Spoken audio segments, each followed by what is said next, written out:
2 évvel ezelőtt, mikor Vadász Renáta és Csurgó Balázs Amerikában éltek, azzal az ötlettel álltak elő, hogy megpróbálnak egy olyan meghökkentő és extrém kísérletet, ami még eddig senkinek sem sikerült a világon. A 2 fiatal azt találta ki, hogy a legkisebb amerikai pénzérmét, egy 1 centest eladnak nem kevesebb, mint $100 millió.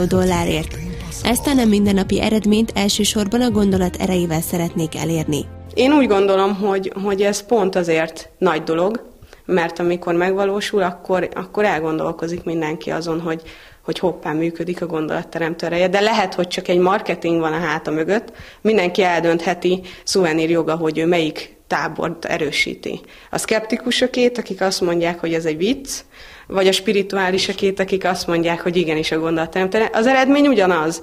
Az eredmény az, hogy igenis sikerülhet, mindenkinek sikerül minden. Csak hozzáállás kérdése. Az álmaidat meg tudod valósítani. Csak el kell hinned.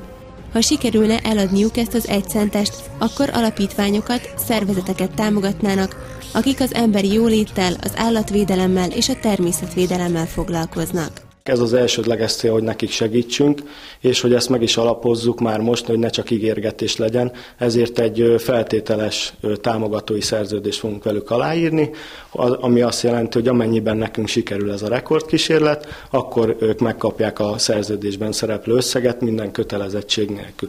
Tehát elsődleges célunk az, hogy segítségnyújtás és támogatás. Másrésztről pedig szeretnénk innovatív termékeket, találmányokba befektetni.